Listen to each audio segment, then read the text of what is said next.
कुछ ही दिनों में होली आने ही वाली थी कि सुबह शाम वो बालकनी में ही खड़ा रहता था और पड़ोस में रहने वाली ब्यूटीफुल लड़की सोनिया के आने का इंतजार करता रहता था। सोनिया भी जानती थी कि अब से एक छत पर ही खड़ा होकर मेरा इंतजार कर रहा होगा। ये काम तो अब रोज का ही था।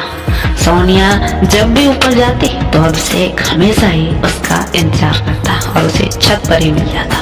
लेकिन जब कभी अभिषेक उसे छत पर ना मिलता तो सोनिया भी छुप छुप कर उसे देखा करती। वो दोनों एक दूसरे से नजरों ही नजरों में बातें किया करते थे, पर एक दूसरे से बोलने की हिम्मत किसी में भी ना थी। ना ही अभिषेक कुछ बोलता था और ना ही कभी सोनिया। अभिषेक जब भी देखता तो बस देखता ही रहता और जैसे ही सोनिया उसकी तरफ अपना चेहरा करती वो झट से दूसरी तरफ देखने लगता। प्रेम के हर दौरे में ऐसा होना एक आम बात है। लड़के का हाल कुछ ऐसा होता है कि वो कहता है कि 10 तक ही गिनते हैं वो मेरी तरफ जरूर देखेगी, या तो वो छत पर आ जाएगी। और अब तो वो इंतफाक से उसकी तरफ ही देख रही थी कि भगवान भी उसके साथ है। खैर, प्रेम में डूबा व्यक्ति हर संकेत को पॉजिटिव ही लेता है। उसे एक रोज की ही जल्दी सुबह उठते ही तैयार हो जाता था, क्योंकि उसे मालूम था कि ठीक 8 बजे वो ब्यूटी पार्लर सीखने जाते हैं। तभी वो सुबह सुबह बालों में पानी लगाकर कंघी करके हीरो बन के अपने गेट के बाहर खड़ा हो जाता था। सोनिया भी ये जानती थी कुछ दूर तक अभिषेक मेरे पीछे जरूर आएगा, और जैसे ही सोनिया अभिषेक एक बार भी पलट कर देखेगी और मुस्कुराती तो मानो जैसे अभिषेक को एक नई जिंदगी मिल जाती और उसके लिए लड़की का एक सिग्नल सा मिल जाता। समय बीतता गया और दोनों ही एक दूसरे के लिए प्यार में पड़ते गए और प्यार बढ़ता गया। और होली का आज दिन आ गया।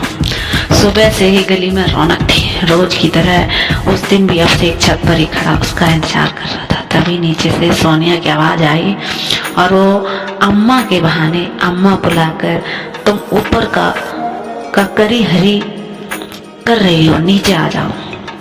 सब मोहल्ले के खूब होली खेल रहे हैं। अभिषेक समझ गया कि सोनिया उसे ही बुला रही है। नीचे जाकर देखा तो वही इशारा, देखो अम्मा नीचे आओ। अब से एक समझदार था, आ गया नीचे।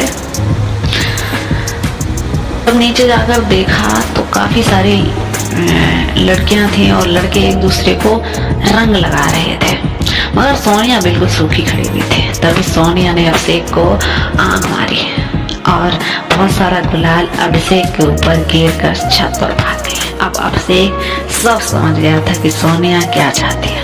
बहुत खुश होता हुआ अभिषेक खूब सारा गुलाल लेकर उसकी छत पर चला गया और अपनी छत पे सोनिया की छत पर छलांग लगा दी। हालांकि उसके पैर में काफी चोट लग गई, लेकिन ये इसके के आगे तो काफी कम है। मगर वो सोनिया के आगे बहुत ही कम दिख रही थी और वो अपनी चोट को भूल गया। गुलाल सोनिया के ऊपर डालने लगा। सोनिया ने भी जल्दी से अपने सिर पर चुन्नी ओढ़ ली, लेकिन उसका कोई फायदा नहीं हुआ। अभिषेक ने सोनिया को एक हाथ से पकड़कर और पूरा रंग दिया।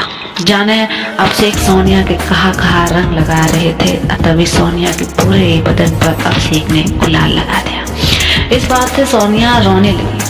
सोनिया को रोते देख अभिषेक रुक गया और कहने लगा कि सॉरी सोनिया, मुझे ऐसा लग रहा था कि तुम्हें कब से जानता हूँ, इसलिए तुमसे खुलकर होली खेल रहा था। लेकिन सोनिया तो रोने का नाटक ही कर रही थी। तभी सोनिया ने खूब हंसते हुए सारा गुलाल अभिषेक के ऊपर डाल दिया।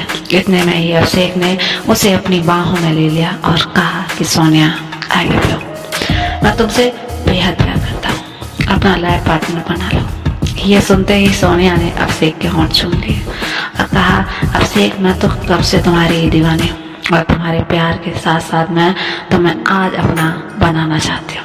ये सुनकर अभिषेक भी बहुत खुश हो गया और फिर उसने सोनिया को पूरा भुगो दिया और उससे खुलकर होली खेलने लगा। होली खेलते खेलते ही वो दोनों एक कमरे में चले गए और वहाँ सोनिया अभिषेक बैठकर बहुत सारी बातें करने लगे और वो दोनों खूब सारी प्यारे भरी बातें करने लगे। भीगी हुई सोनिया अभिषेक से बिल्कुल चिपक कर बैठी थी और वो दोनों न जाने होली वाले दिन कौन सी दुनिया में खो गए।